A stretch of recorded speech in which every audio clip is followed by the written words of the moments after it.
Yo'g'onchida uzun deymiz-ku, 2 metrgacha bo'ladi. Bitta rasmim bor. Bu o'zim qatori tushgan. Yerga tegib qolmasin deb sal yuqoriroq ko'tarib turganman. Assalomu alaykum, hurmatli o'rganuvchilar. Bugungi asosiy mavzumiz ich qotishi. Nega endi ich qotishi? Chunki asosiy koloproktologik muammolar ikki bo'lgan tizim bo'ladi. Yo ich qotish bilan boradigan kasalliklar, yo ich ketishi bilan boradigan kasalliklar bo'ladi. Eslatib o'taman, gemorroy ich qotishi hisobiga kelib chiqadigan kasallikka kiradi. Bugungi o'rganadigan mavzumiz gemorroydan ko'ra birmuncha chuqurroq bo'lgan kattaroq mavzu va yo'g'onchaklarda najosatning harakatiga bog'liq bo'lgan kasallik kolestaz. Ich qotishning turlari bor. Ich qotishda dori-darmon yordam beradigan turlari bor, dori-darmonlar yordam bermaydigan turlari bor. Onda-sonda bo'lib turadi deysiz-ku, bir oyda bir ikki marta ich qotish bo'lib turishi mumkin.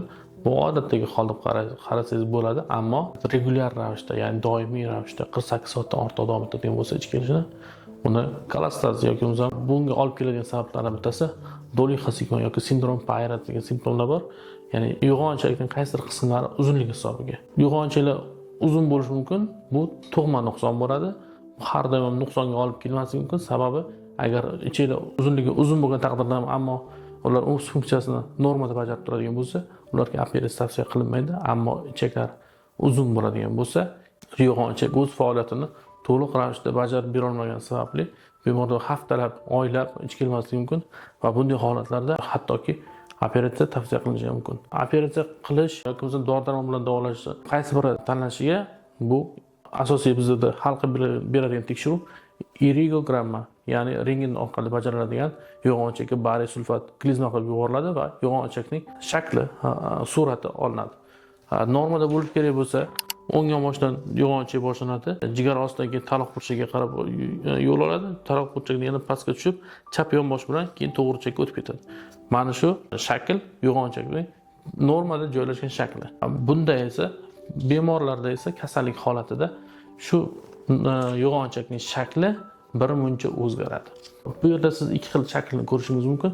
Birinchi holatda yo'g'onchak uzun, mana o'ng yonboshdan boshlanib tepaga qarab pastga tushganda ham ancha-muncha hatto kichikroq bo'shliqgacha tushib, keyin yana taloq burchagiga ko'tarilib va yana pastga tushganda ham sigma-somon ichak bitta buralib, keyin to'g'richakka o'tib ketyapti.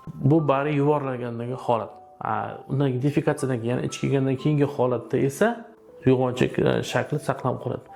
Qisman bu yerda harakat bor, ammo 60% dan yuqori bo'lgan holatda bemorda o'sha defekatsiya paytida bo'shanganligi uchun bu bemorga operatsiya tavsiya qilinmagan. Yani ba'zi holatlar borki, shu yo'g'onchakning shakli defekatsiyadan keyin ham saqlanib qoladi va bunday holatlarda operatsiya tavsiya qilinadi.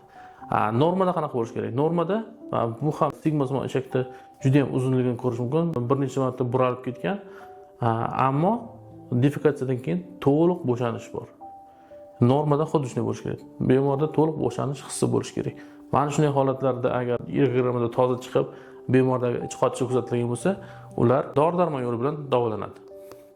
Agar yo'g'onchak shakli defekatsiyadan keyin ham saqlanib qoladigan bo'lsa, xuddi shu rasm bo'ladigan bo'lsa, ikkalasi bir-biridan uncha farq qilmaydigan holat bo'lsa, bunda dekompensatsiya bosqichi, ya'ni yo'g'onchak o'z faoliyatini bajarib bera olmayapti degan xulosaga kelinadi va bemorga operatsiya tavsiya qilinadi.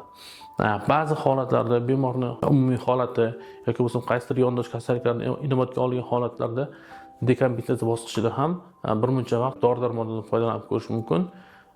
Ammo keyinchalik imkon qadar operatsiya yo'li bilan davolash tavsiya qilinadi.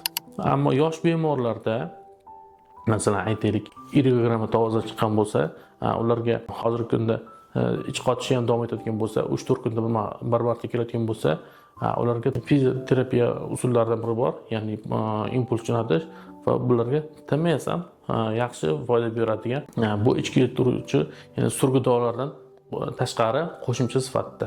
Bu bemorlarga standart lecheniyadan bittasi surgi dorilar, ikkinchisi fizioterapiya turlaridan hisoblanadi. Yoki parafin bilan yoki prazilin bilan fizioterapiya muolajalari bor. Xo'p, operatsiyasi, hozirgi kunda operatsiyasi yo'g'onchakni olib tashlash to'liq laparoskopik usulda amalga oshirilyapti. Bizda ham amalga oshiriladi. Qorinni aytarlik kesma qilish shart emas. Bemorning operatsiyadan keyin o'ziga tiklanish vaqti taxminan 1 hafta. Undan keyin baribir dietalab 1,5 oygacha saqlanib qoladi. Shundan so'ng bemor odatdagi hayotga, ya'ni to'liq qaytish imkoniyati bor. Agar sizda ham yo'g'onchak muammolar hisobiga ich qotishi yoki ich ketishi bezovta qiladigan bo'lsa, albatta siz to'g'ridan to'g'ri bizga murojaat qilishingiz kerak. Qabulimizga yoziling. Sizning shaxsiy shifokoringiz Davlatxon Tolipov.